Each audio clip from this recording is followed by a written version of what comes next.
Welcome to Desert Wanderers, produced by Salt and Light Radio. If you're new here, we bridge the gap between you and the person in the pew next to you. I will be interviewing priests, religious, and laity in our local Boise diocese, asking questions that'll help you navigate your vocation and help build community wherever you are with whatever resources you may have. Let's build the city of God together.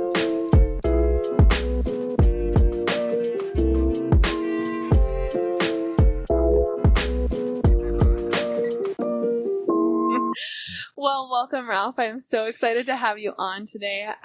We've had a couple of conversations, and we were talking off camera just a second ago.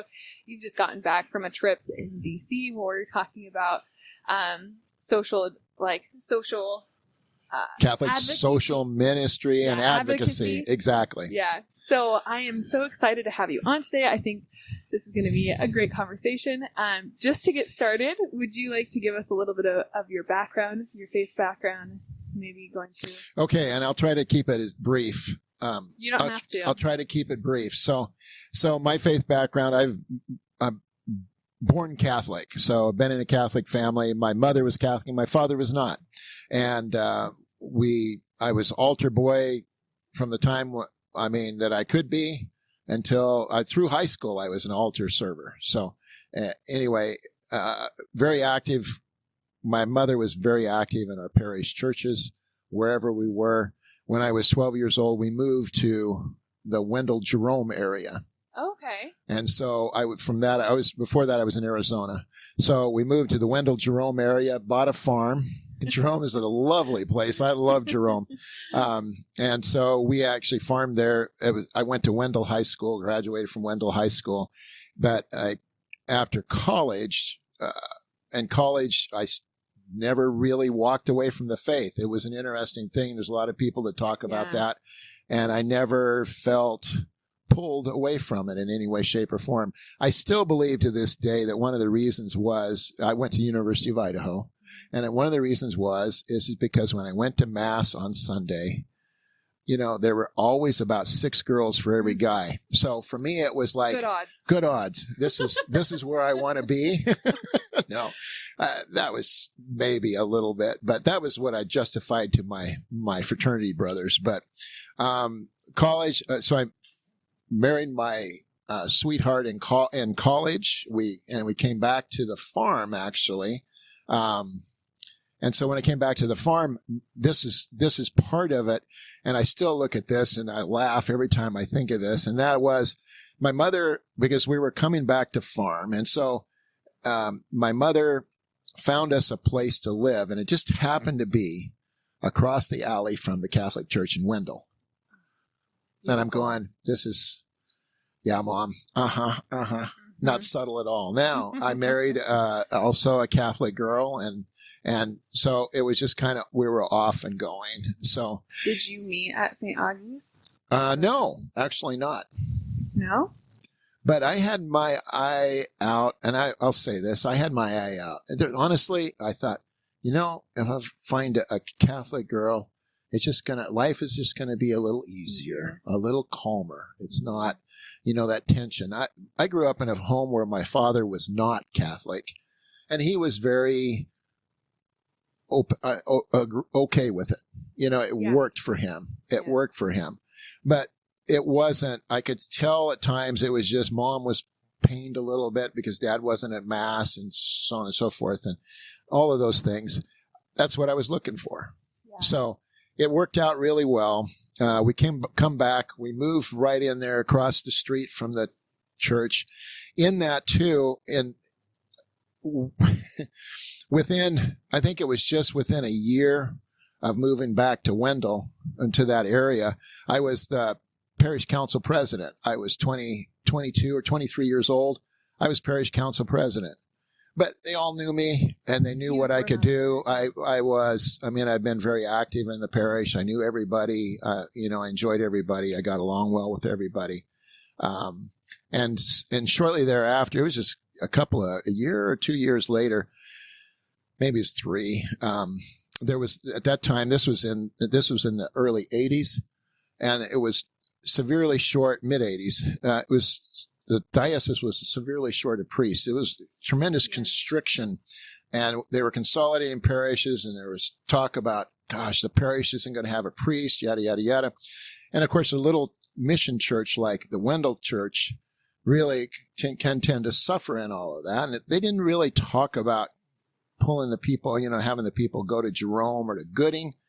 But anyway, the long and short of it is, under Bishop Trinan, we actually had, at that time, there was 3 couples, Teresa and I, and then 2 other couples that agreed to be trained as extraordinary ministers. And we actually, and out of that, I was the youngest one, and I was the one that ended up doing it. I was the first one in the Diocese of Boise to conduct a Sunday service as a lay minister.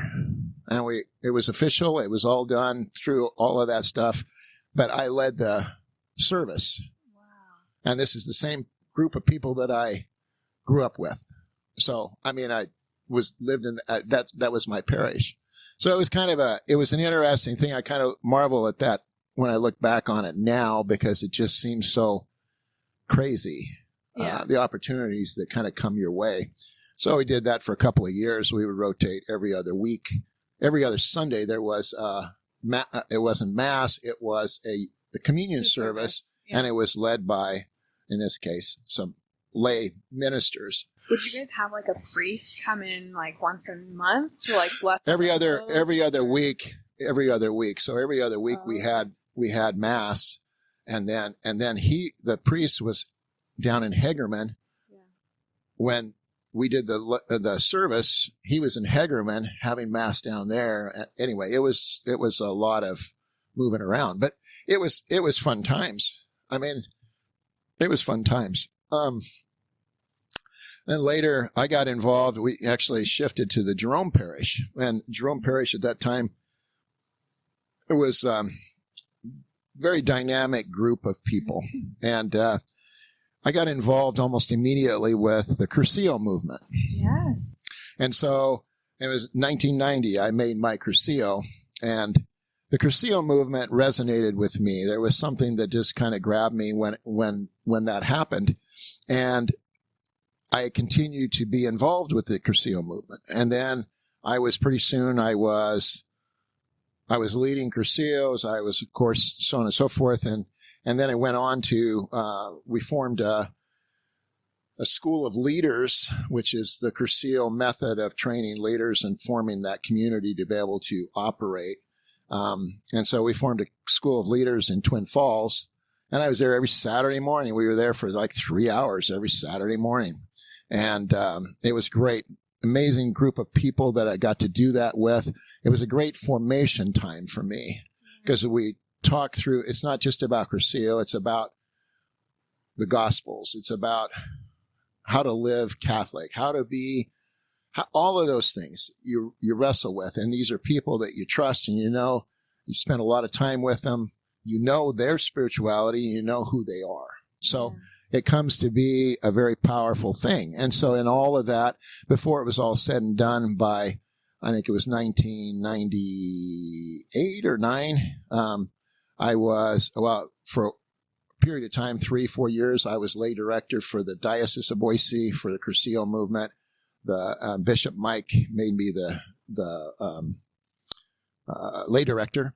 And then from there, I ended up being the regional director for Pacific Northwest and Alaska, Montana. Anyway, so I was a regional. Was that when you were still living in Jerome? I was in Jerome. And with that put me on the National Secretariat, which was the body that operates and oversees the Cursillo movement in the United States. So there was a lot of fun in all of that. I got to meet a lot of amazing people, really in so many different places in all of that. So kind of I would say maybe a capstone piece in that part was in August of 2000. Of course, that's a Jubilee year, John Paul II.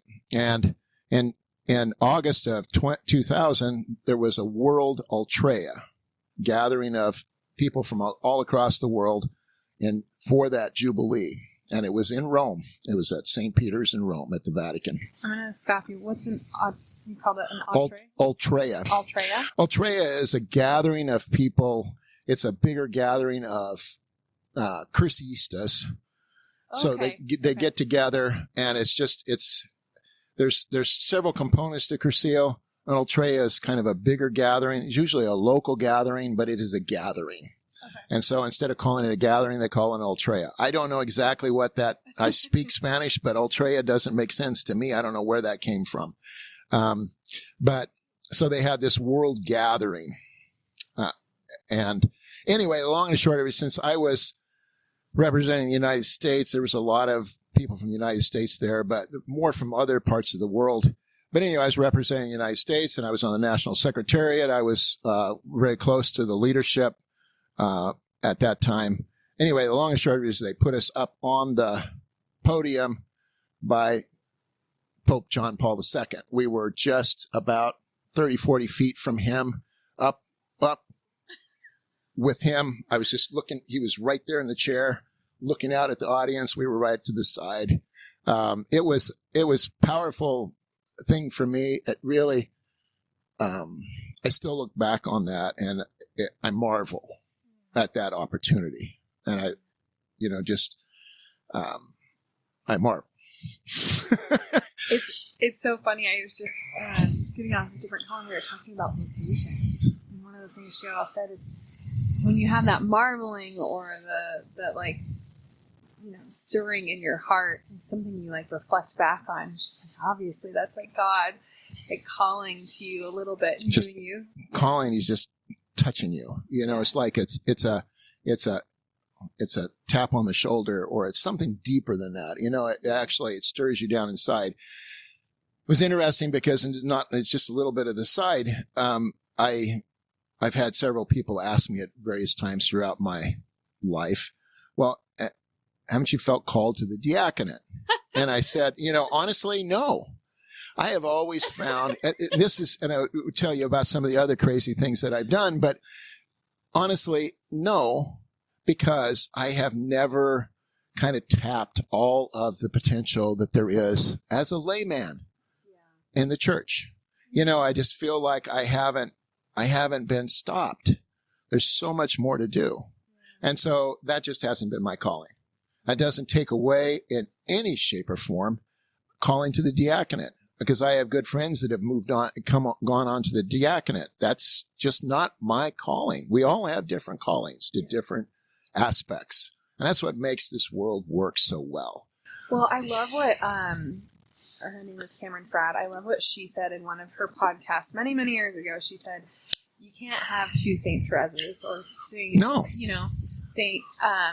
Agatha's or whatever. She said, oftentimes I think women get into this, but it's so universal to everybody, is there's like this idea of what a perfect, like, holy person looks like. Oh. Right? And there's not. Like, there's a Joan of Arc, and there's like... there's no cookie cutter. Yeah. It's just not the case. And so when we're talking about, like, the diaconate, it really does come down to, like, what's the vocation that God is calling you to? Exactly. You have a place, and you were born with that place God intended you for you to be. What is that?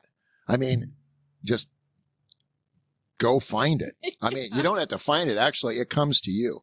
Yeah. It gets pulled. So in all of that, and we're talking about social ministry, where does that, in all of that, where does that kind of pull me? Now, I'll go back to Cursillo and say, Cursillo really lit that, because one of the pieces, there's kind of three legs of the Cursillo plan that you should be looking at. One of them is prayer, piety. The other one is action, or what is the other term for that one? And formation. So you think about prayer, formation, and action. Okay. I was always, I loved formation is a big thing for me. I take formation a little differently than a lot of people do. It's a very experiential thing for me. What do you mean by that? Experiential. I'm talking about, I want to get out in the middle of things. Yeah. I mean, I enjoy and I thrive on a good reading, I love listening to podcasts and so on and so forth about formation. So I adore that. But what I want to do is take those grains and put them into action. I want to try it out. Yeah. I want to put it where the rubber meets the road. I want to be out there in the middle of it. So in all of this, and it was in April of 1997. In April 97, my wife and I and another couple that lived close by, we lived out on a farm about 7 miles out of Jerome. So anyway, and our neighbors, probably our closest neighbors were Catholic also. And we had a food for the poor priest to come into the parish that weekend. And she had invited him to come over for dinner. This was a Saturday night. Come over for dinner after Mass. And, and so she invited us over too, to just kind of sit around. And so the food for the poor priest, he really didn't make out too well on this one. But so we were there for that. But one of the things that Diane Hawley is her name from Jerome. Anyway, one thing is that Diane said, she brought up at I don't know, it was after dinner, before dinner, whatever. She just said, I was just talking to a gentleman that I know, and he's LDS, and he just came back from Tijuana, Mexico. And while he was down there, and he does some work in the poor barrios of Tijuana, and while he was there, he visited this orphanage down in Tijuana, run by these Catholic nuns, and this orphanage was in horrific condition. And these nuns were caring for disabled children. They had no resources. Their house was falling apart, yada, yada, yada. And he kind of said to her, he said, isn't there something your church can do for this? And so Diana was explaining this, and out of that, I just looked at her and I said, we've got to go. Yeah. We have to go. Well, we sat and chatted about it. Long and the short of it is, in June of 1997, our two families loaded up in our cars and we went down to Tijuana, Mexico. We actually camped under, I always said this, we camped under an overpass, I swear, at the freeway, in a campground in San Diego. But then we crossed over and we went into Tijuana and found this orphanage in Tijuana. And we worked the whole week to rebuild some of the worst situations that they were faced with. So you said you were living on a farm. Is that what you were doing for work? Oh, yeah, I was farming. We were farming a large farm operation. Okay. My dad and I were partners in the farm, and I was the managing partner in the farm at that time. And Dad always thought I was just abandoning ship at times when I go leave for a week. That's what I was going to ask. No, that's what my point is, because it's like such a beautiful opportunity you had, but at the same time, I'm like, how did your employer feel? Well, I think Dad in his own way, and he never said this, but he really felt like he was helping also by being able to cover for me while I was gone. Yeah.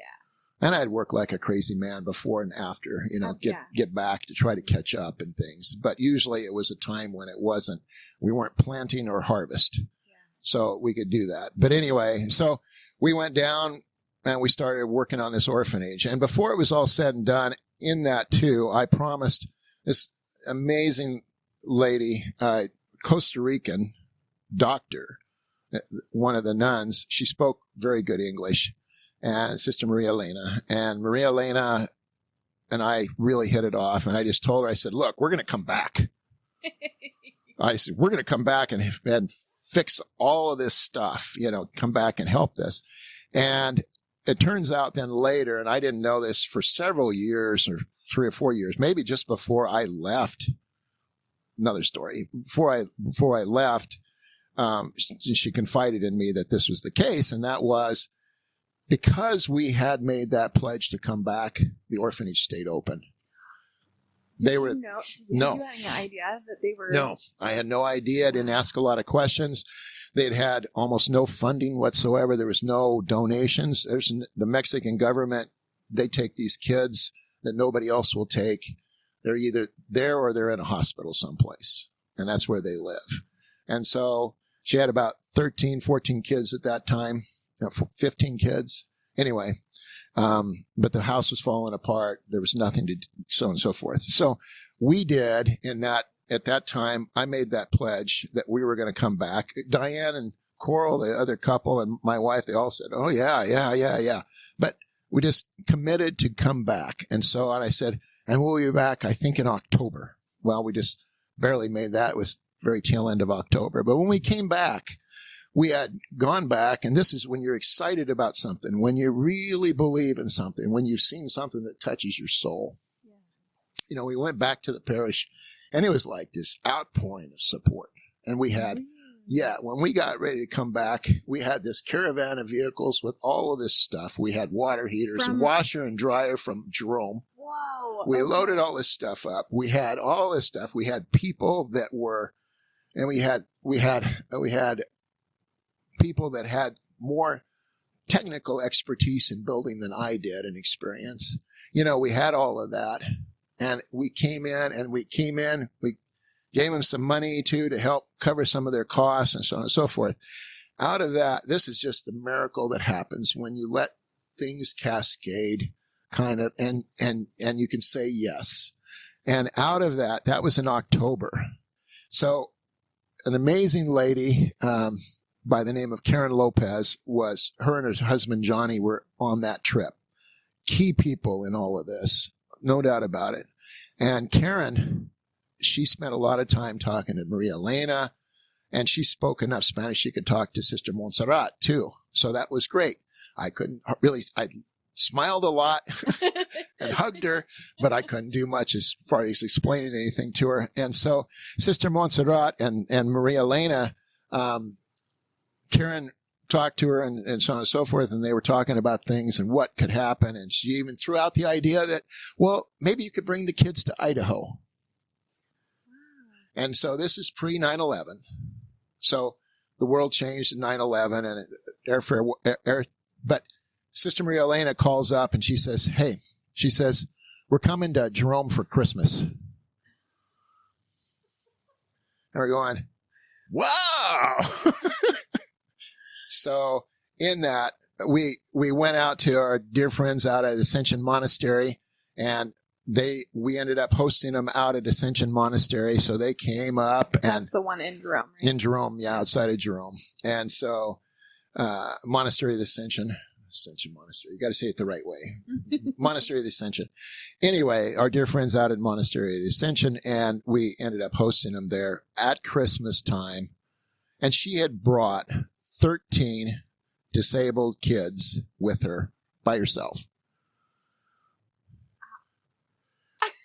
And she did it on a plane. She got on Southwest Airlines in San Diego. How old were they? What was the age range? Well, there was one gal, Laura, was, I think, 17. And she functioned pretty well. She was just severely deformed.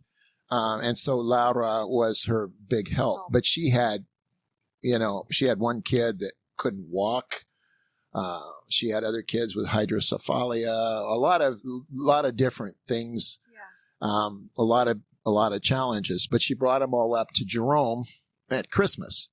So it was amazing. And I know some of the monks, Father Boniface, and he just said, wow, this is the most amazing Christmas we've ever had.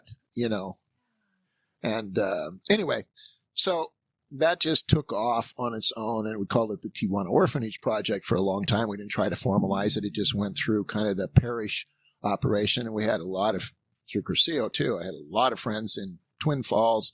Twin Falls jumped in a big way, and we just had people from Gooding and from other places. And then after a while, this goes over years, and I counted up, it was over 30 trips that I made, week-long trips that I made down to Tijuana from that end of 97 or middle of 97 until January of 2005 was the time when I had to make a break. But through that time, we did Boise State trips at Christmas time, Christmas break. We would take Boise State students up. We did ISU, CSI, And U of I students, one year we did them all, and I'm going, wow, this is a lot. I had back-to-back weeks with students there. I just stayed for 2 weeks while we had new students coming in. But for the most part, we drove. So we rarely ever flew. We would drive. When we drive from Jerome, we'd just get in the cars and go. 14 to 16 hours later, we were in Tijuana. And that's just what we did. But the miracles that came out of all of that were incredible. And there came out of that, too, I had a passion for, we had so many wonderful Hispanic community in Jerome. And I felt along, and when I go to Tijuana, I'd start to pick up some Spanish while I was there for the week, and then I'd leave, and I'd come back, and I'm at ground zero again. You know, it just wasn't going. So I had this goal in mind, this feeling in mind that I wanted to be able to do something more long-term so that I could actually learn Spanish. And my wife and I, since we were really early on in our marriage, maybe even before we were married, we had talked about the idea of being lay missionaries in a foreign country.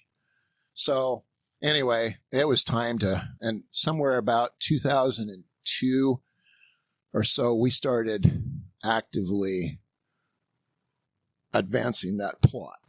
Did you have kids at this point? We did. So we had our kids. So in 2005, we had 3 kids. 2 of them were in college or going into college. One of them was just going into college in May. No. She was in her first year of college. My second daughter, and my older son was in college, established already. So the 2 older ones, and then there was 15 years between them and the next one, which was Hannah. She was 4. Okay. So anyway, the long and short of it is Hannah is on the Go team, and the other 2 are in college. And so anyway, we joined the Comboni Lay Missionaries. There was a lot of fun things to go with that, but we joined the Comboni Lay Missionaries based out of Chicago. Combonis are not a well-known order here in the United States because they're based out of Italy, and they work primarily in Latin America and in Africa. Daniel Comboni was the first bishop of Africa. Now, think about that. This is a massive continent, and he was the bishop of the whole doggone thing. I'm always saying that Idaho is a big diocese. Idaho's a big diocese. They had bigger ones. I can tell you. So we went to Chicago. We did 3 months of intense training in Chicago to be ready to be able to go on mission. And that was a powerful time too. And the long and the short of it is we took off in June for Cochabamba, Bolivia with our 4-year-old. And we were in language school, the Marino language school in Cochabamba. We were there for 3 months, did 2 6-week sessions with language school. And then we flew on to our mission site, which was in Trujillo, Peru, which is on the northern coast of Peru, about 8 hours driving time from Lima, north on the Pan America Highway. So we got there, a lot of adventures and so on and so forth. We actually stayed for 6 years. So our daughter was 4 when we got there. She was 10 when we stepped away from that location. We did because it was extremely violent. It was a dangerous place, and as long as she was a little kid, she was pretty safe, and people took a lot of care and concern about her. When she started maturing, then it becomes much more dangerous. Right. A lot of murder, a lot of just theft, just tremendously so. But in that, what we did the last 3 years that I was there, I did some other things first. I was still learning the language. You go to language school and you learn all of the proper language, and then you're on the street and you're listening to street lingo, and you have no idea what you said. No, I'm going, I'm here. That's all I can count right now. But patience. But the last 3 years, I was blessed because the Combonis always worked very closely with the Jesuits. The two orders tended to complement each other a bit. And so there was a Jesuit house in Trujillo. Now we were up on the sand dunes. The coast of Peru is just like one giant sand dune from one end to the other. And we were up on the sand dunes. Trujillo itself is down, and it's down right next to the water. This is going up in the foothills of the Andes. We go into this.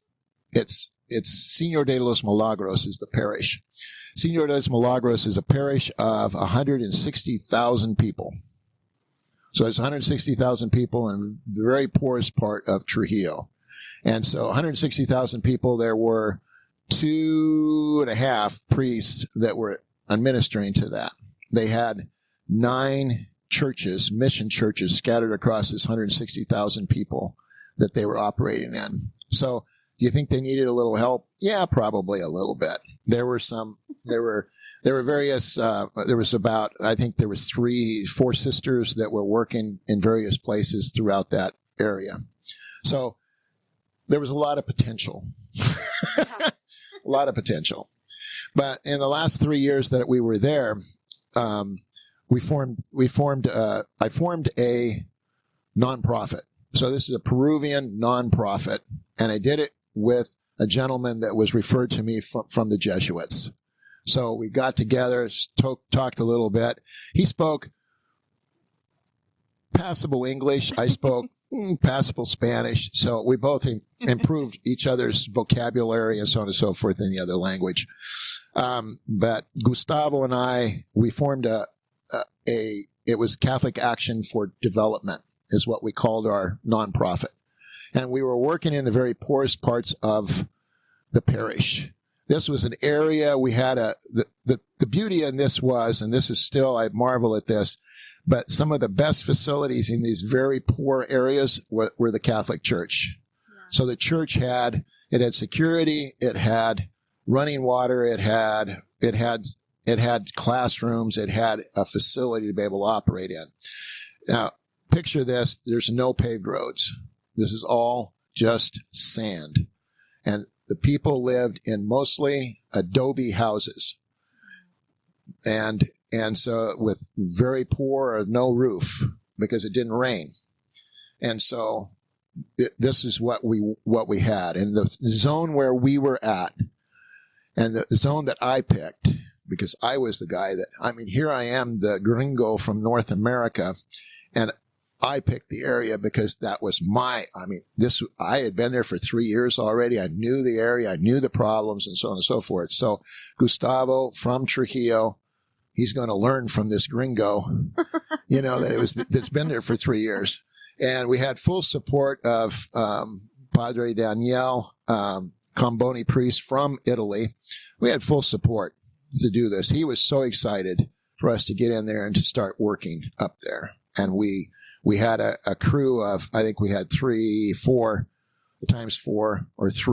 college students that were working with us. 2 of them were interns, and they were doing an internship. Ironically, they were both engineers, but they were doing an internship with us up there doing this. And then 2 other gals 2 of them from the parish that wanted to do this work with us. Yeah. And so we worked up there for 3 years doing all kinds of interesting, we did a lot of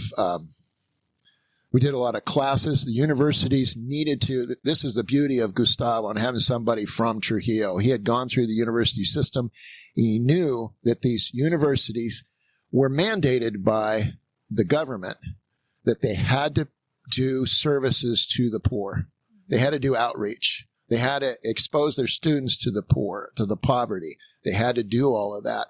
And so he said, hey, we've got the plan. What we need to do is we need to facilitate. So we've got the area, we've got the poor. Yeah. And we have the facilities to bring them to. And we went, sold this idea. We had one university, it was his alma mater, a private university that did so much with us. They come weekly and they did classes for women teaching them how to be able to do a business, teaching them how to be able to start something. We did all kinds of things. We had medical clinics. We had 4 different universities that we worked with. We had medical clinics. We had dental clinics. We had all kinds of stuff through this whole thing. Great projects, amazing stuff. Planted a lot of trees, got people to water the trees and so on and so forth to try to improve the neighborhood. We got garbage service into the area. This area had water once every 3 days for 2 hours. That's the water system that they had. They had to put it in buckets and so on and so forth. They had no running water. They had no garbage service. They had no police protection. We were actually in a red zone that was outside of police protection. You know, you got to step out in the world and take some chances. And so anyway, we were working up there in this area, and it was a powerful experience. It was always, you had no problem in seeing the need was everywhere. And most everything was the need. I mean, you couldn't stop seeing need all over the place. Incredible experience. So 3 years doing that. My wife, in the meantime, she was a youth minister at the main parish and doing confirmation classes and so on and so forth with youth. Great success down there. Her and Hannah, our daughter, I mean, they were off all over the place all the time. Well known in the area. And so from that, so at the end of that 6 years, we needed to get out of there for our daughter, who was 10 years old, to be able to survive because it was extremely dangerous. Right. And so anyway, we got a wild hair and we moved across the Andes into the jungle. Is the jungle any safer? Different dangers, maybe? Different things. So we moved into it's not far out of a town called Tarapoto. Tarapoto is one of the larger cities in the jungle of Peru. Mm-hmm. And so we lived about, 5-6 miles outside of Tarapoto, maybe 7 miles out of Tarapoto, in a little valley between 2 little towns called Rumizapa and Cacatachi. And we had a farm. So because I'd farmed, I'm going back to my roots. So, but this farm was a little different. In Jerome, I never had any milk cows. Now, I lived around milk cows, knew the industry well, but not because I was doing it directly myself. But in the jungle, this is what when we found this farm, that's what the owner was doing, was he was running cows and milking cows. That was his deal. So I said, okay. And we bought the farm, and we lived in the jungle for 4 years running that dairy farm. How many cows did you have? Well, sorry, is that question important? Probably not. Probably not, but actually people ask me that all the time. We actually built it into the largest dairy farm in the jungle of entire Peruvian jungle. No. And so with that, it was over that 4 years. At one point in time, we figured that I had 92 cows milking, and I had probably 250, 260 total animals on the farm. So anyway, what an adventure. That was a grand adventure. I was very focused on the farm. It consumed me. In fact, I didn't go back to the United States during that entire time until just before we ended up leaving at the end of 4 years because I couldn't get away. Yeah. It was, when you have animals, it really was absolutely huge. We ended up having a Peruvian partner. It was a veterinarian that we worked with very closely. And anyway, it was a grand adventure. For me, it was one of the greatest things in my life was that time. Were you still doing missionary work those 4 years? Or? Now, it's ironic you say that because, yes, me a little less so officially than what my wife ended up being called. So the priest there had an area in the jungle, and he lived about probably 10 miles away in a town called Lamas. And anyway, he had this huge area. It was almost the size of Ada County in the jungle that he had to cover. And he was elderly. And so anyway, this little church in Rumizapa, the long and short is my wife ended up being in charge of the church. she took on that, and she led that Catholic community there in this little town of Rumizapa.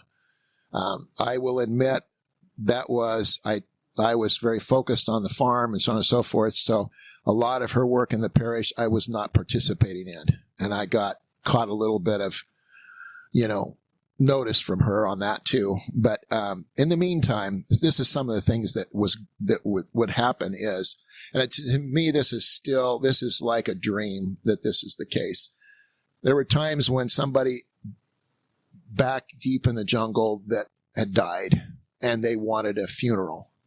And so the elders which were all women, the women in Peru, in the Peruvian jungle and the poor, it's the women that drive everything. But the women, the elders in the little parish, they'd come and find Teresa, and they'd set it up. And many times, this is several times I got to do this. I would load them up in the pickup, Teresa and her 3 or 4 other ladies that were going. And I'd take them to the end of the road, to the trail, and they would take off down the jungle path with Teresa at her guitar, and one of the ladies in front with her machete, and one in the back with a machete, and they went down the jungle path and found the people, and they'd have a funeral for this person and come back, and I'd pick them up from that. Yeah. Goodness. I thought, now this is mission country. I mean, this is mission. But it was a lot of fun. We had we integrated ourselves very much with the community there. We did a lot of, we were well known in the community because we had probably the largest business in that community, which was that dairy. And so we got a lot of notoriety. We had a lot of fun. We encouraged people. But my piece in this, and so you talk about mission, and I consider this to be my mission very much. Before I went to the jungle, I started doing research on what we could do. And we'd purchased the farm, or we had a promise to purchase the farm, and I spent some time there. We were building a house before we moved there. And I was researching stuff and digging into stuff and so on and so forth. And the long and short is I brought in some different plants and some different trees and stuff that they hadn't used before. And we were doing some innovative things in dairying in the jungle. We had 4 different universities across national universities that brought students to our dairy there in the jungle. So you were still working with these universities then? Yes. Wow. So these people would come. We counted over 700 visitors in the 4 years that we were there that had come to see what we were doing on this farm. And so we had some cool things like moringa and some other things that we did that people had never seen before. They didn't know what it was. We were doing different things during that time. So it was a blast. That was my mission at that point, was how do I enliven the economic sense of the jungle, and in this case, particularly milk production. But it was a lively time. My daughter was going to school in a private Catholic school in Tarapoto, and I don't know. I was having a blast. But all good things must come to an end. And my mother-in-law actually had she had terminal cancer. And so, one day, my wife just looked at me. She said, it's time for us. We have to go home. We got to be with family. And I said, you're right. We don't have any choice. I was having the time of my life. Yeah. But at the same time, you got to do what you have to do. And so within 6 months, probably 5 months, we decided to do something. We moved pretty fast. Within 5 months, we were able to get the farm sold and our cattle sold, and yada, yada, yada. And we moved back. We moved to Peru with 6 suitcases, and we moved back with 6 suitcases. That's impressive. So it's so expensive to move it. But anyway, so we moved back. And so we came to Boise because that's where our son was here in Boise, and so was Teresa's family. And so we'd sold the farm, so we didn't have anything to bring us back necessarily to Jerome. Boise was where we were being called to because of the immediacy of Teresa's mother's illness. And so we came to Boise. Hannah was 14. We moved here I think we actually moved. That was in July. And in August, Hannah became a freshman at Boise, Bishop Kelly High School. And anyway, if she had any culture shock. Oh, she had some culture shock, but she just slid right into the studies and everything else because we always spoke English in the home. So that was solid. Teresa had worked with her on writing and so on because they don't really know how to write good English, of course, in another country. So anyway, all of that aside, we came back here. It was probably, it took me a while to decompress from that experience, and I wasn't really looking for work right away. I just needed to kind of decompress. Teresa just jumped right in and started doing, she says, we got to make some money. She's right. So she just jumped right in. About a year later, I was working with the Red Cross a bit as a volunteer. And out of that, one day, and I'd kind of gotten a lot of responsibilities with the Red Cross pretty quickly. And one day, this nurse that was there we were preparing some stuff for disaster, yada, yada, yada. And she started talking to me. Well, I'd come to find out this nurse was the incoming president for St. Vincent de Paul, Southwest Idaho. So she said, I think we're going to be looking for an executive director. And I think you might be the find on this. You might be just exactly what we're looking for. Well, I don't know about that, but anyway, the long and short of it, she brought me in, started doing some contract work for St. Vincent de Paul, just trying to help them out. They're really basic then. That was 2017. There wasn't a lot of staff. It was kind of challenging. Later they got a grant that actually paid for first year of my salary and then so on and so forth to try to ease into having an executive director. But, it's been a wild ride. So I've been executive director for 7.5 years. We've taken the operation to substantially different heights. I mean, new heights. We're able to do a lot. I mean, just in 2024, we distributed 2.7 million pounds of food in the Treasure Valley to people in need, 1,400 tons of food that we distributed in the Treasure Valley and across. We have 5 food pantries across the Treasure Valley from Caldwell to Mountain Home. We have 11 conferences that operate. 9 of those are out of Catholic parishes, again, from Mountain Home to Caldwell. Our reach is pretty big. In that 7.5 years, what we've done is we built 2, and this is also God working and pulling and if you'll follow. It's interesting what happens. One of the first things I was asked to do, besides doing some promotional work and some other stuff for the St. Vincent de Paul as a contractor, is to take on they'd gotten a $5,000 grant to start employment assistance for returning citizens, men and women coming out of prison, just to start it, So October, I kind of stepped in. By December, I was trying to start an employment assistance for returning citizens. This was in 2016. So this is before I became executive director. And I had never worked on getting anybody a job before. I had never worked directly with men and women coming out of prison before. Totally new stuff. Can you do it? Hey, we went to the jungle. We've done all this stuff. It's not a big deal. You just go in and start doing it, And that helped set up the stage for, and my experiences there, some very profound experience with these men and women and the challenges that they faced, set us up for the tremendous support that they've had, that reentry has had since I've been executive director through St. Vincent de Paul, Southwest Idaho. We now have the largest reentry program in the Society of St. Vincent de Paul across the United States. Right now, here in Boise, we have the largest program that exists in the country. Wow.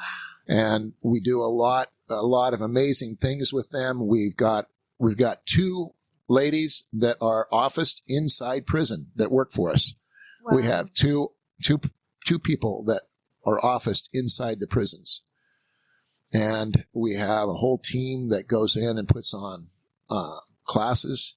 We do a lot of stuff, but the reentry services has grown into an amazing outshoot. And how does that happen? It comes from, being willing to go ahead and start a little. Now, there's a lot of great people that have made this happen. Yeah. It's just Mark Rennick, who oversees a lot of our reentry services. He always says, yeah, but Ralph has supported us from day one. He sees it. He pushes it. He believes in it.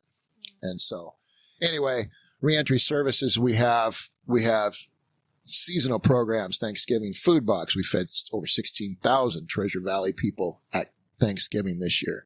6,200 kids got Christmas presents. Oh, well, Christmas coat program too, didn't you? Well, we provided coats in all of that too, but we actually have stand up separate stores for Christmas for the families to be able to shop in to pick out gifts for their kids.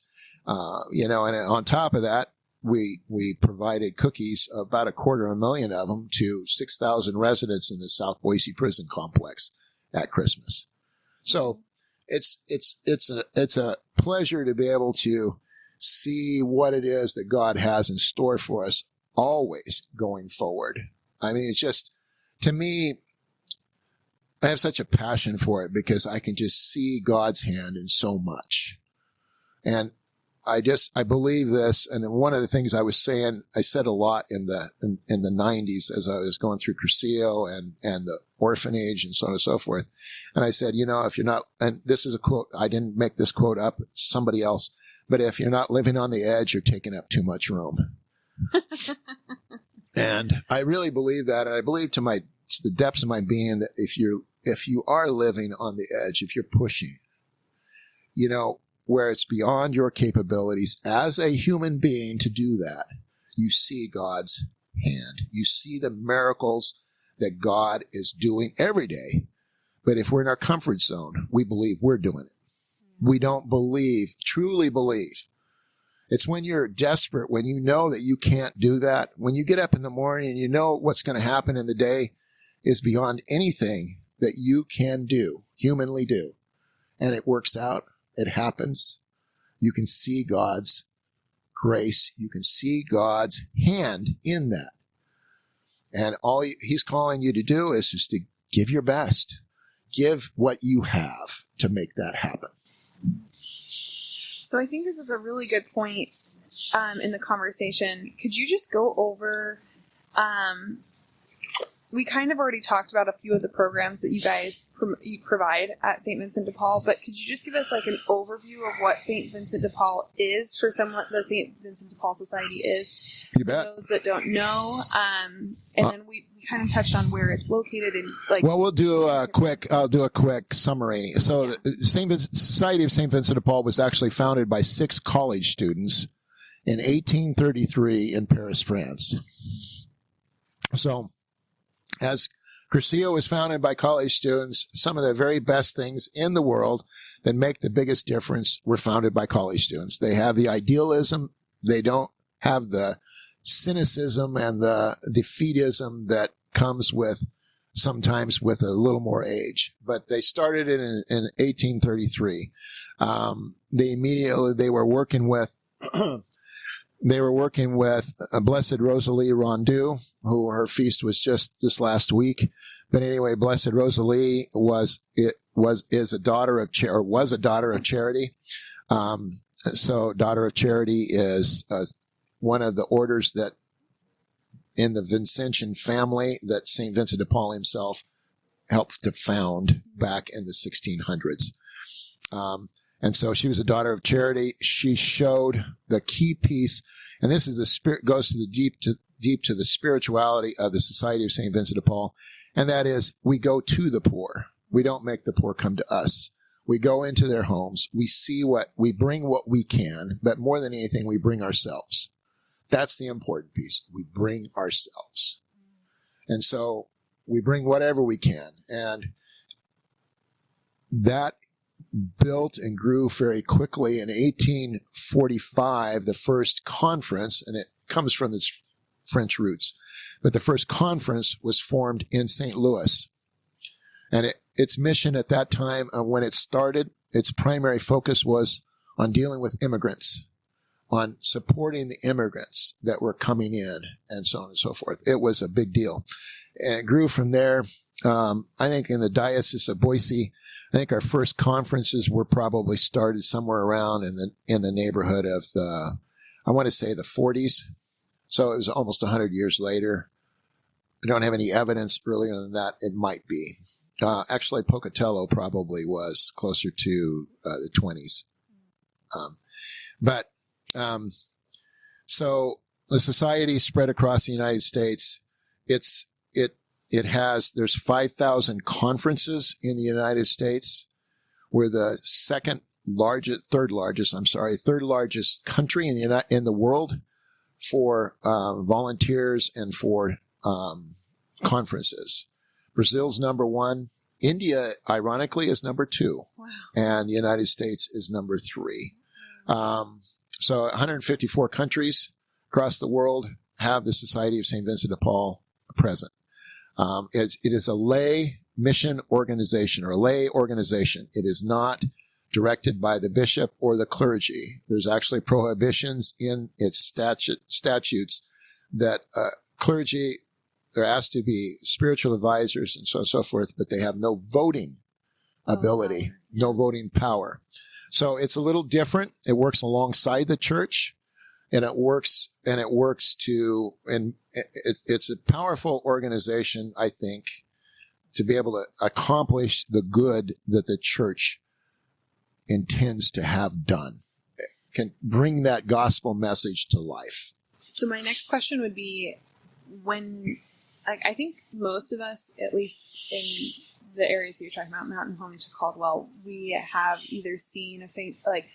Vincent de Paul group at our parish. So what does that group do, and how does that affect the mission of? Absolutely. That's actually the core mission of the society. I remember I said that back in Blessed Frederick, Ozanam was considered the primary founder of the society. He's one of those 6 college students.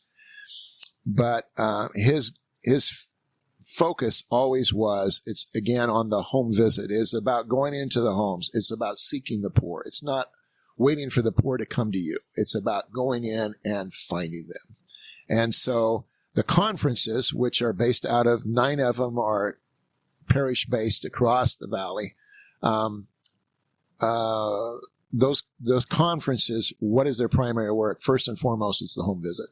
Mm-hmm. So we have a helpline system that people can call in and ask for help, seek assistance. And those calls are referred directly to the conference. And the conference members go out 2 by 2 to go visit the people in their homes in the areas that they serve. Is that for so when I was thinking it connected with the church, is that giving out communion, or is that giving food or helping? No, this is actually, it's not communion. Now, many of our Vincentians are also Eucharistic ministers and home ministers. Take the Eucharist in the homes. What this is focused. They'll go and they may take groceries to them, but they'll go and they'll seek and find out what they need. And so you sit down with them and they're struggling to pay their rent. Well, again, these conferences are also responsible. We have the conference structure such that they actually are primarily responsible for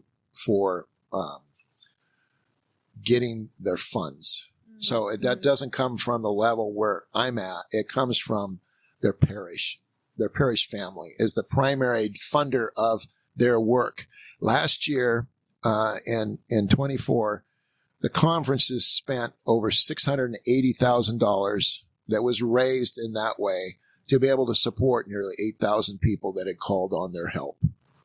So we have a chapter at our parish, and they do, the coffee hours, and we do special collections throughout the year and stuff for them. I had no idea that that's where those funds are going. We know it's going to charity. Right? We always have to do a better job of explaining. we always have to do that. But that's the primary thing. Here in the Boise area, there's none of the Boise parishes have a pantry because we have a council-run pantry that we operate. Yeah, it's off of Overland, yes. And so they do primarily home visits, and so they're very focused on that, and they do it very well. Some are really amazing people. There's some amazing stories that come out of that. The spirituality of that, going back to St. Vincent himself, St. Vincent de Paul believed, and he had a whole conversion around this, he believed that we need the poor more than they need us. Yeah. And if you listen to the Gospels, if you really focus on the Gospels, you'll understand that Jesus kept pointing to the poor. They know. They know. He doesn't say, go to the wealthy or the most educated. He's saying the poor understand God in a very different way. And so, again, it's about stepping out of your comfort zone, stepping into the home of somebody that's very poor, listening to what they have to say, learning about that, learning about them, listening to them, and then offering what you have to give. And it might not be, the conference might be short on funds at the moment. So maybe they can't give hardly anything as far as money is concerned. But they can give vouchers to our thrift stores. So they can give them clothing. They can give them furniture maybe. They can give them household goods. They can also refer them and encourage them to go to the food pantry to be able to subsidize their living expenses. So all of that is there, and those home visitors have such a powerful, my view, the most powerful ministry, and that is in that work. Is it always, something that you want a memorable meeting, something that really touched your heart? No. These are people that you're visiting. People are all different. But, you listen to some of the stories, the really powerful ones, and you're going, wow, what a blessing it was. What a miracle it was to be present in that home, in that moment in time. Well, again, right, if God is love, right, one of the biggest things you can do to someone is see them. Right? To see them.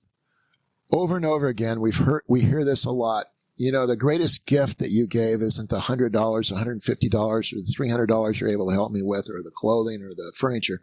It was you stopped to listen to me. You saw me.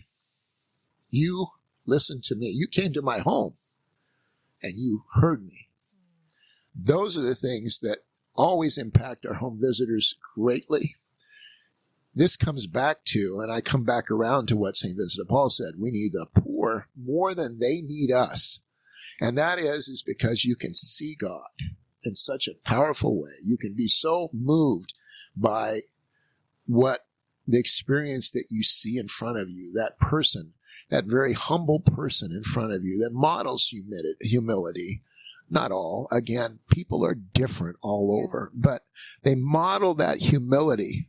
And I believe that that's one of the most incredible things. I think our pride and our own feeling of value, that we can do things and so on and so forth, and we can buy things and we control our own destiny and all of that, is what we need to learn from the poor so very desperately to be able to reach heaven.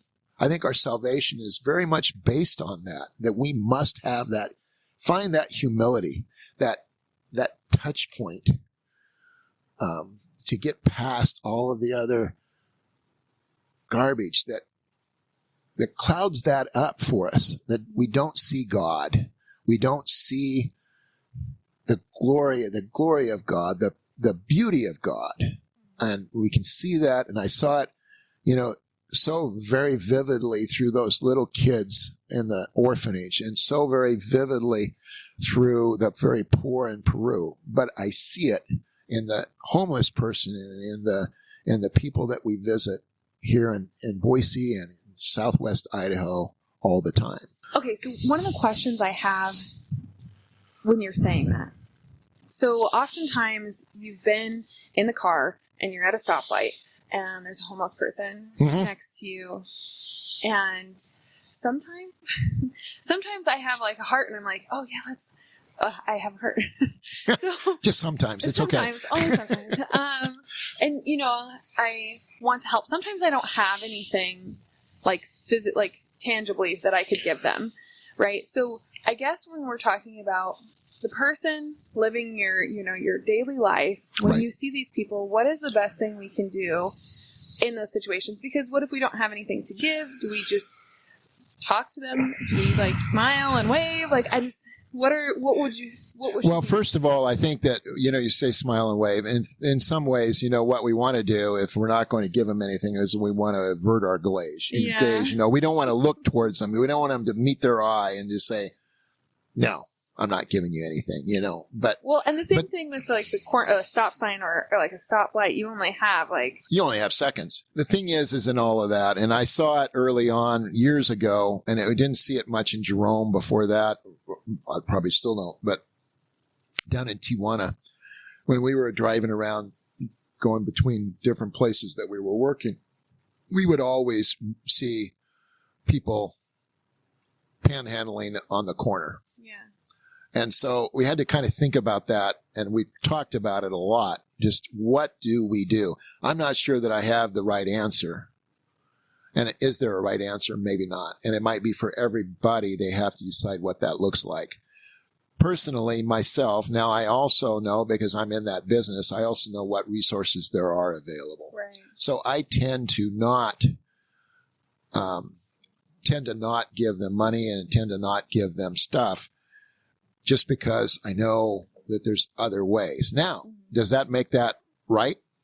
I don't think so. Another person could see that, and that's really their only chance to interact with somebody that's homeless or somebody that's struggling. Okay, that's your opportunity. So, is there an answer? I'm not sure. I really do believe it has to be individual in all of that. Coming in all of that too, this is something that I think is really important, and it's another piece in working with the poor. If you work with the very poor for very long, if you spend too much time or energy judging others, you're going to get worn out because there's so much to judge. It just gets worn out. And if there's one blessing that really came from me as I got to know so many people in Tijuana, it was one of my favorite cities. When I was doing all that, it was just fun to go down there. I had friends that lived down there. I had, it was fun to me. And in Peru, it was the same thing, but there's so many poor. And so then you have to let that judgment piece go more and more. Do I still get caught judging people at times? Oh yeah. I'm human. But it's about letting that go. And that's one of the core pieces of the home visit. There's a lot of talk around formation and talk around that. Spirituality of the home visit is about letting that judgment piece go. And you go and you just listen. And you have to, but is it easy to do? No. But it's the same thing with a person standing at the street corner. Do I look at him and do I judge him? Well, most people can't look at a person like that without judging.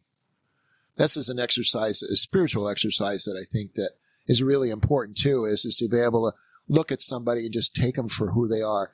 This is a child of God.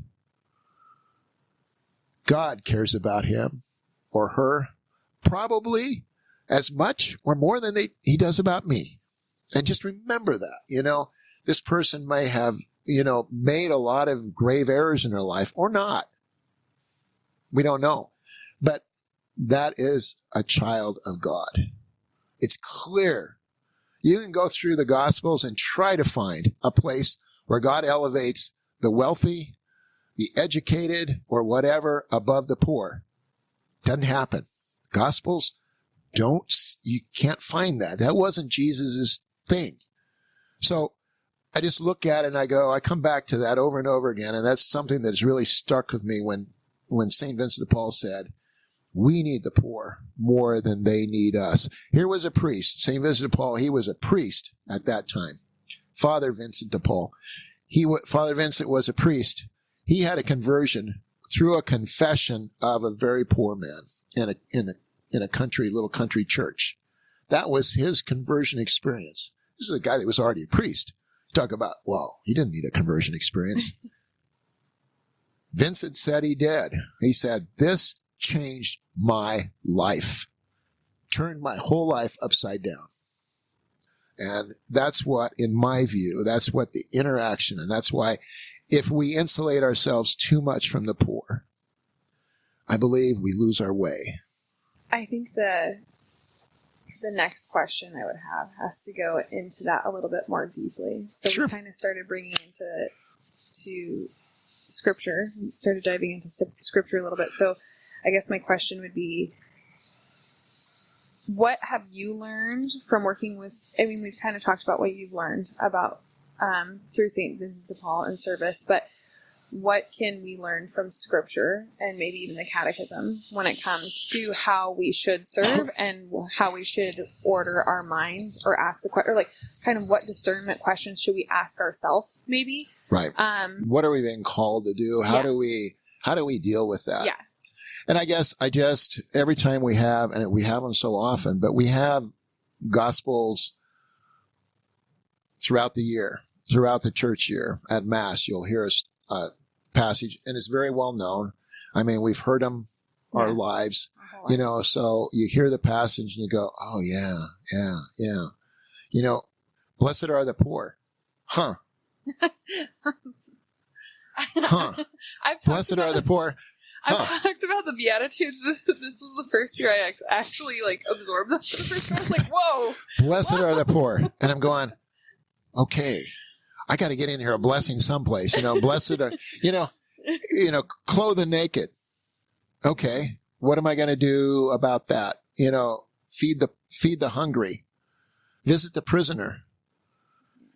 All of those things, I look at those and I see them and I've seen them from the beginning. I just didn't know how to do anything about it. And so over time, through my own formation experience, whether it's Crucio and a lot of the other things that I was doing in formation, especially in the 90s, and then in 2000s, I was off going to Peru for 6 years. All of those things just kind of help me to see a path, a way to be able to work with people, to care about people a little more. I consider myself very blessed because I am a people person.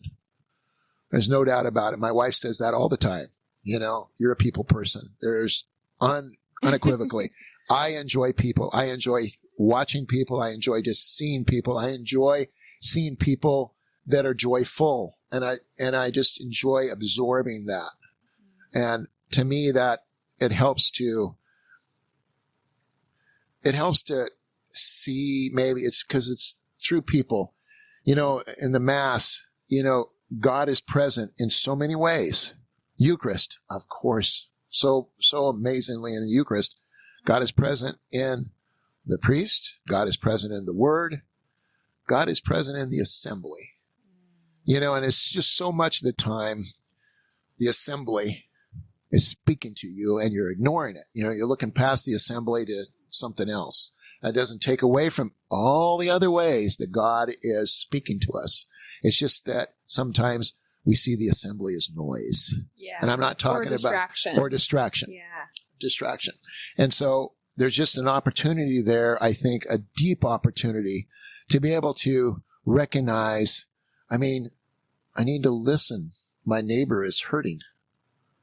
And maybe what I'm called to do in that moment, the person, whatever the hurt is, they lost somebody or there's somebody sick or whatever. They want to hear, they want you to hear what they have to say. Listening. And listening, practicing active listening, deep listening to that person and just, and be there. They can see in your eyes that you're hearing them. And for so many people, what is the greatest, I think, we talk about the scourge of homelessness, but one of the greatest problems that we're facing in the world, particularly in the developed nations, is loneliness. Yeah. People are isolated. They're not they need that so desperately. And so what do we need to do? I think we just need to pay attention. We need to listen I've got so much of the time. I mean, I've got so many things to do. We've got so many, oh my gosh, blows my mind some days. But when I have somebody sitting in front of me, or I'm standing there talking to somebody, maybe up in the front of the office, when somebody comes in speaking Spanish, many times I'm the one that gets to talk to them. But you focus on that person. That's the person. It doesn't matter that I've got 10 things that need to be done desperately back here. That person is the most important thing in this moment. Be present for the people around you. Make them important to you. Hey, really quick, I just wanted to say that 71% of you that listen to our content regularly have yet to subscribe to our channel. If you're enjoying this piece of content, go ahead and click right now. It's a free and easy way for us to continue to bring the guests you want to hear and the conversations that you want to have. That being said, it's also a good way to help engage with us and have feedback so we know what type of content you want to hear and making sure that every episode is worth your time. Thank you so much if you have already subscribed, and if you haven't, go ahead and click the button down below.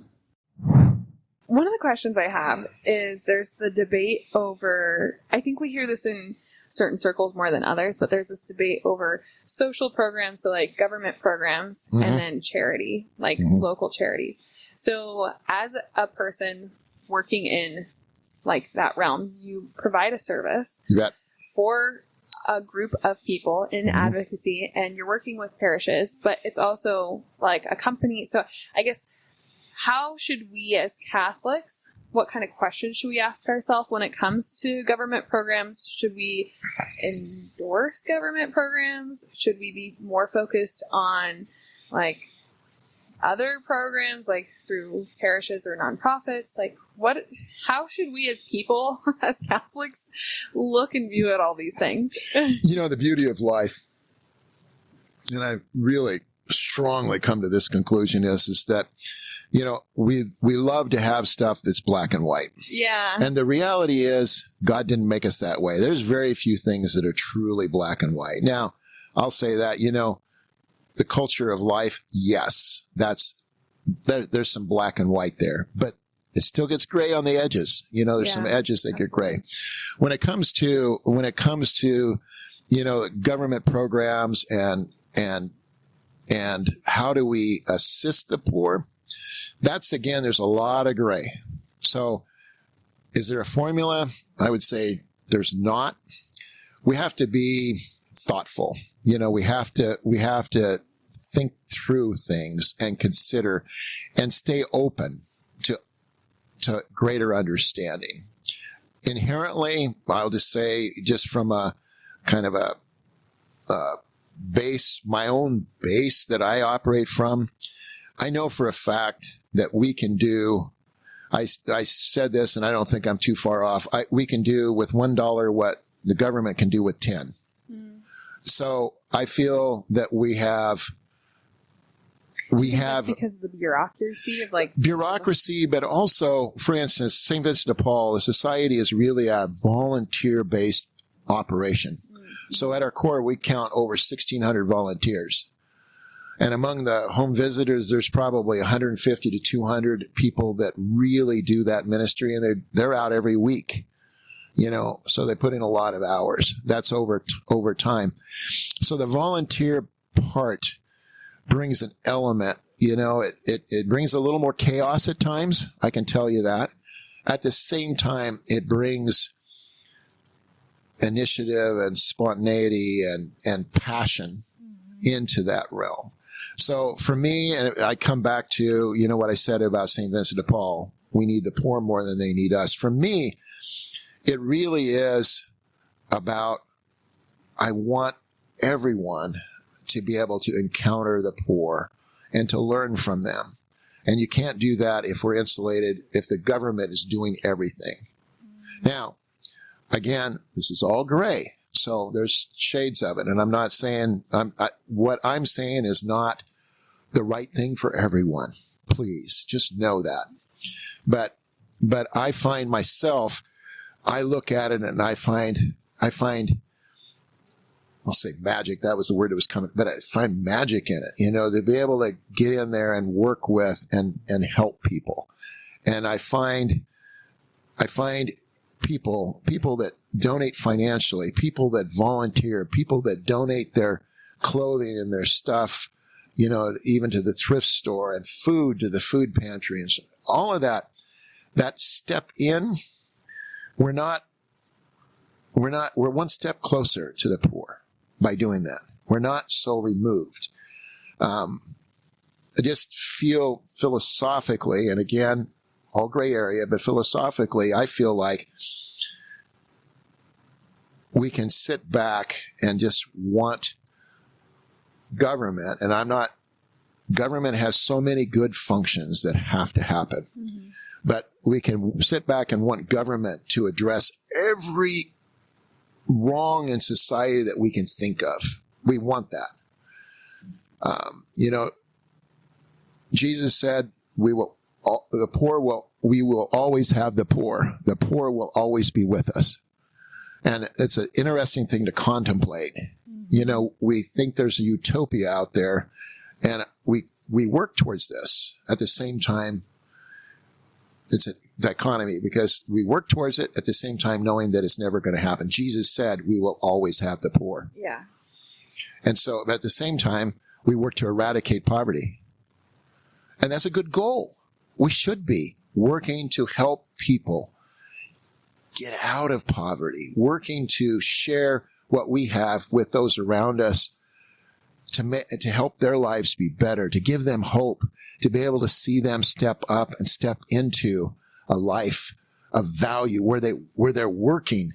They can work, and they can provide for their family, and they can help to determine a bit their future. That's value. That's real value. And that's what we have to work towards, is we want our neighbors. We want to treat our neighbors well. We want our neighbors to succeed. And we're thrilled when they succeed. Yeah. That's the push in all of that. That's the goal, is to work through all of that. And how does that happen?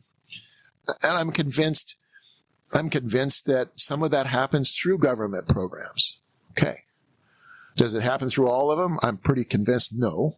Yeah. But I think some of the government programs benefit and make a difference.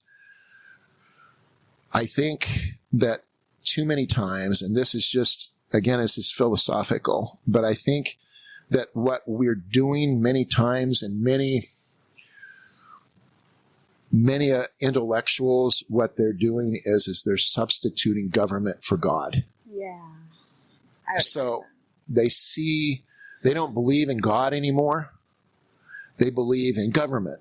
They believe that, we can pull in enough resources and redistribute it, and we have utopia. And that's what they're hoping for. And unfortunately, the way, in my reading of the Gospels, I don't see that. That doesn't mean, again, this is gray area. And so we got to leave space for people to believe and to come to conclusions and so on and so forth. We can't condemn. But for me, it's so much deeper. It's about, I want people to have a conversion experience working with the poor. And if you're paying somebody to do that in whatever department, I don't have that opportunity. I don't even have an opportunity to offer the money. You're taking the money. It's an assessment against this. But I shouldn't have to worry about that because of that. And what I see is we need to worry about it in spite of that. I mean, that's going on. And we have government programs. And like I said, I think many of them address a real need and make a difference in the families. But we must find our own pathway, because ultimately our own salvation is dependent on it. There's something more beyond that. We can't just hide behind, well, there's a government program that does this or that or whatever, and say there's no more need. We know that. We know that that's not the case. We look around our neighborhood and we know that people aren't all just taken care of. Yeah. And even that can sometimes not be healthy. That it can create a culture of dependency too when it's not right, when it's not kind of more, I hesitate to say, but more, in God's plan, whatever that is. So that's a long-winded answer to your question, but it sounds like, from what you were saying, one of the things that came to my mind was the phrase gift of self. Gift of self. What we do too is we disconnect from our people around us. One of the things that I learned in the poor areas is they knew all their neighbors. Yeah. They knew them all. It was in the jungle. I'd be driving through this little town of Kakatachi to get to our farm, and go up and down these streets. They'd all wave at me because I knew who they were and they knew who I was. I wave at them, but they were in the evenings. It was late afternoon. It was hot inside their house, so they all sat out on their porch and they talked to their neighbors all up and down the street. I mean, what a beautiful thing. They knew their neighbor. They suffered when their neighbor was hurting. They suffered too. When their neighbor was rejoicing, they rejoiced too. We're insulated, whether it's our phones, whether it's our technology, I'll say this, I believe that our own prosperity insulates us. Yeah. And I don't think this is too strong of a word, saying, but I believe that our prosperity is killing us. It's killing us spiritually. Because, blessed are the poor. I mean, there's some evidence in the Bible about that too. But as we have more stuff, it allows us to believe that we have control of everything around us, that we can insulate ourselves. We don't need to know our neighbor. We don't need to know them. Well, they're a pretty good neighbor. They're not too loud, but I don't know them. It's that insulation. It's that I think it's about going beyond ourselves, always reaching out beyond ourselves to be integrated a bit with our community, with the people around us, with the people that are hurting, the people that are rejoicing, the people that are just doing okay, that reaching out like that. I also feel because we have such a, I'm going to say soft kind of environment that we live in, right? Like, we get things delivered to our door. Sometimes I get frustrated if I can't get it delivered to my door. Yeah, unlike the next hour. Yeah. What? No overnight shipping? What are you talking about? No, but we live in such a soft, society in that regard that it almost, or maybe frictionless is another, term I could use, that sometimes we think that everyone else is okay because we're not seeing someone, if something's delivered to your door, you don't have to go even out.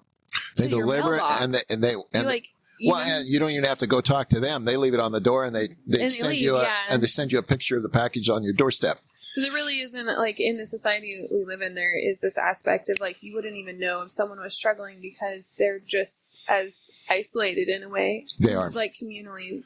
They are. And I guess in all of that, we talked earlier about the fact that in my view, one of the greatest scourges in our society is loneliness. Mm-hmm. And we have so many older people, but not just older people. We have teenagers that are struggling mightily. And part of it's loneliness. Yeah. It's a lot of it. They don't have that interaction with other, kids. It's just they don't feel good about themselves. I mean, we have seniors that are struggling mightily. I visited with some people from, I think it was Health and Welfare. It's been a little while back. But anyway, they were talking about, they said the greatest thing that they see, there's this one apartment complex. And they said, what they really need is they need people to just go sit and talk to them a little bit. They're struggling. They've got most of their needs met, but they don't have that human connection met. And there's so many things that we can do. And this is why, in the end, too, the idea, and again, we strive for this. We strive to eradicate poverty. At the same time, know that it's not going to go away. And that's that's tension that I think is supposed to be there. As part of our own salvation is that tension. It's not supposed to be simple. It's that tension that we have to live in. That's where God's found in all of that. That's how we see our neighbors. That's how we understand our neighbors a little bit. That's how we understand God through those same neighbors. But it's in that tension that is everyday life between poverty and the rich and that's a real tension that God put in our lives. I mean, don't you think that tension was designed by God himself? Yeah. He could wipe all of that out if it wasn't if it wasn't a service to us to bring us closer to him. That if it wasn't something that we needed to pass through, if it was too easy. I heard the other day, and this was a minute homily from Father Mike Schmitz. Oh, yeah. And anyway, so he was talking about it. And he says, and I don't remember exactly how he was using this, but this just popped in my head, and it was really made an impact on me. He talked about this experiment that they did, I don't know, a few years ago. They did an experiment, and they said that what they did was they set up the perfect environment for the bacteria. Perfect environment. It was in a lab, I think, in California. Anyway, they set up a perfect environment. Everything that bacteria wanted, needed, it had. And in a very short period of time, the whole thing died off. It died off because we need challenges. We need push. We're not bacteria. But if we want everything too easy, we don't grow. We don't have any, we can sit still and not grow. And for me, that's about reaching out to the poor. We need to grow. We grow in that area, grow in that way, learn something beyond ourselves. Stop navel gazing and look at the world around us. What can we do? How can we make it better for those people that are in our sight? We don't even have to go to Peru to do that. There's people around us that need to. Now, I'm not taking away from the people that feel called to be able to go and do that, because, that was a powerful thing for me. But we have a calling to those around us to be present, to be thoughtful, and to be open to God's calling to, I never thought of doing this or helping this person in this way. And somehow there was a nudge inside of me to do that. Answering it. But we got to step out and not be afraid to do that. I just want to talk to them. Oh my gosh. This person smells or whatever. I don't want to talk to them. Well, okay. That is Jesus. In that person, that's Jesus. Calling you to say a kind word, to just reach out to you. Reach out to them. What I would say that, answering the call, what does St. Vincent de Paul need?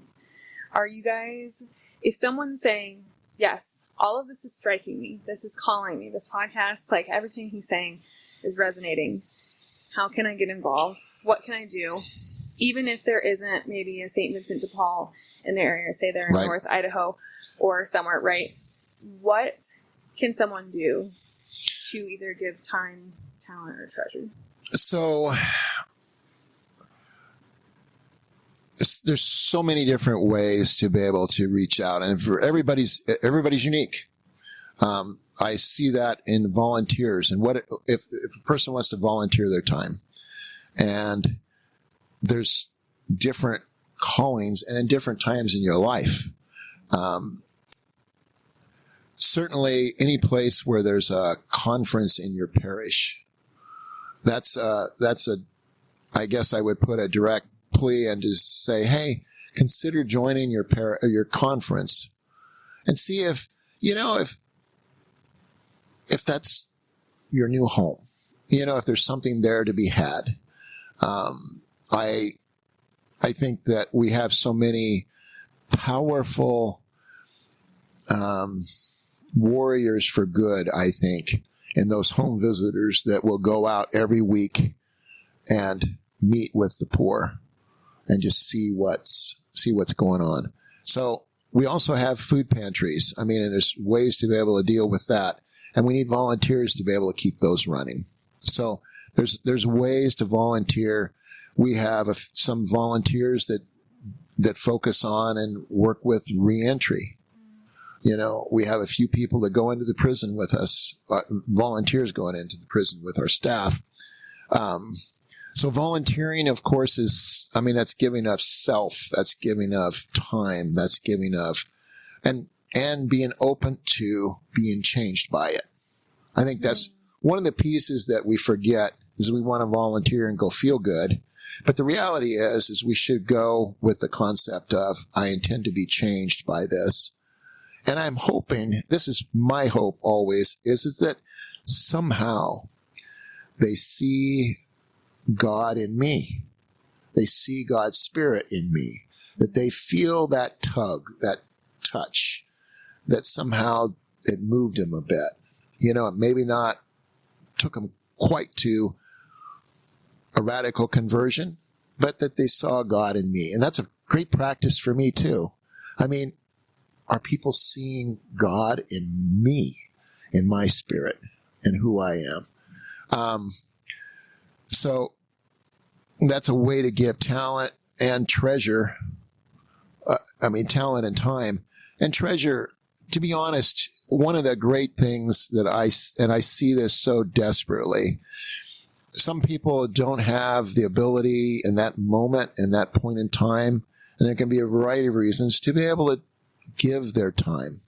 Mm-hmm. It just doesn't work. Money is a way to participate in that work. It's a sacrifice that a person gives and gives it freely away to benefit somebody else. There is, I believe, great spiritual gifts in that too.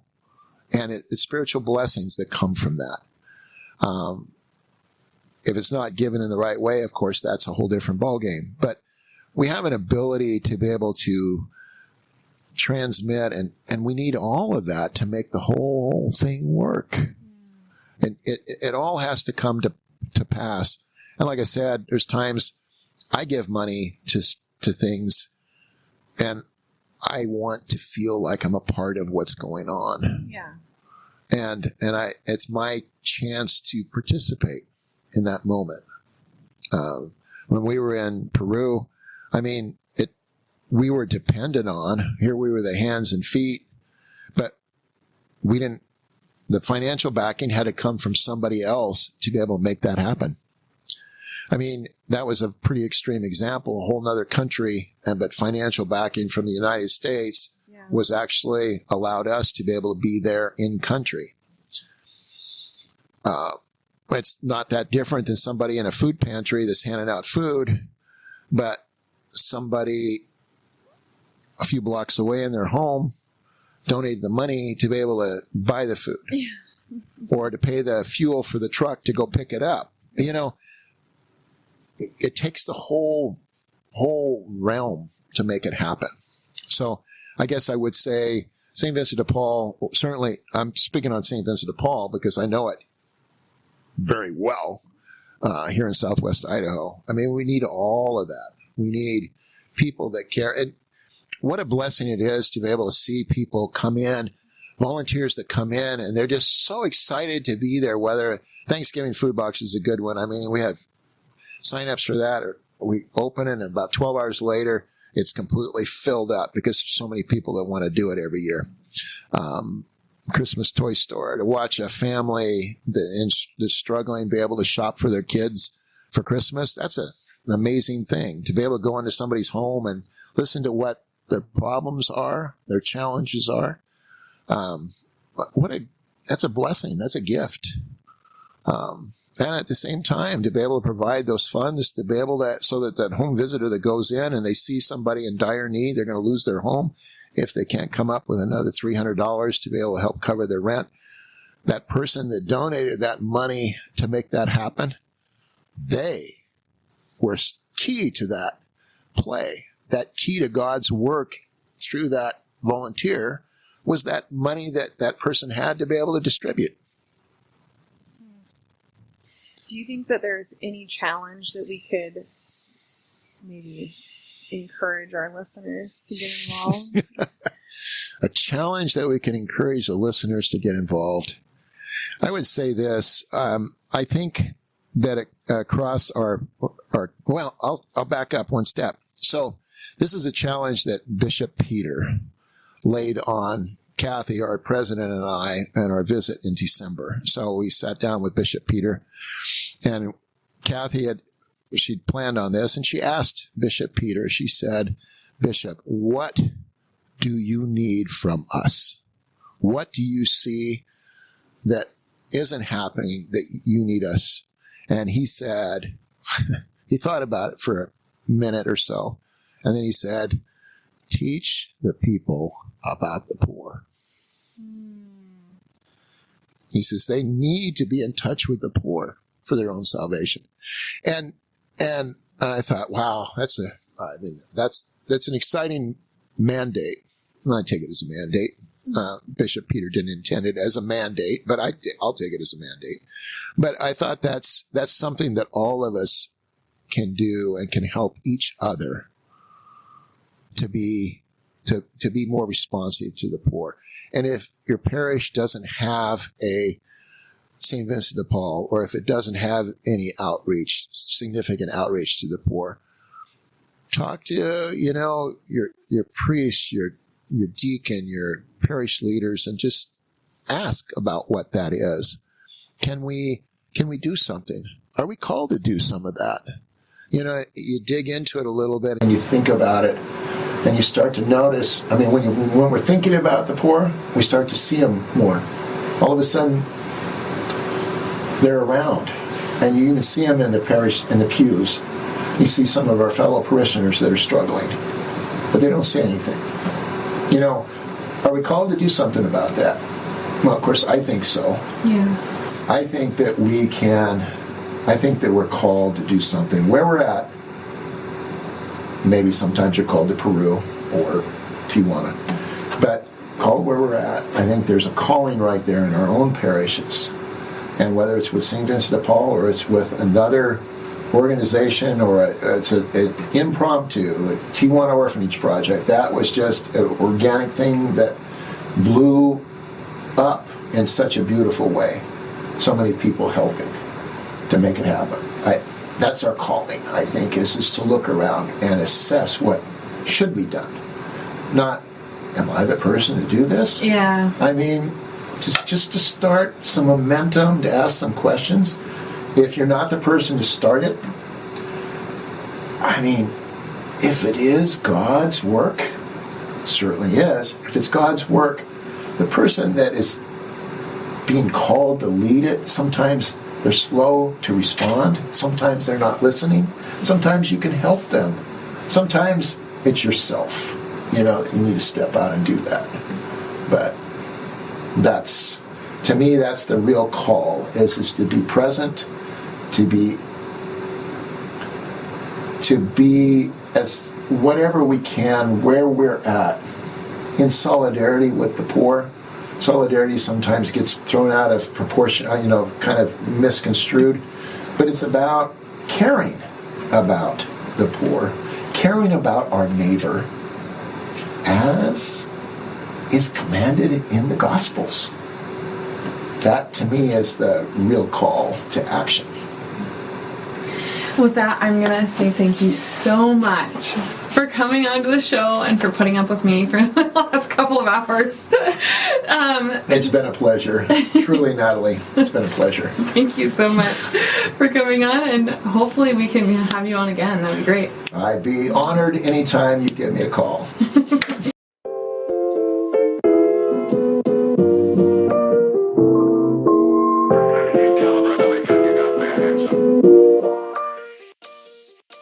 Thank you for tuning in to this episode of Desert Wanderers. If you liked it, give us a thumbs up as well as subscribe down below. We're produced by Salt and Light Radio, so you can find us on social platforms at Salt and Light Radio or Desert Wanderers Podcast. We produce episodes every week and we launch them for you on Wednesdays. So make sure to tune in for next week's episode and we'll see you then.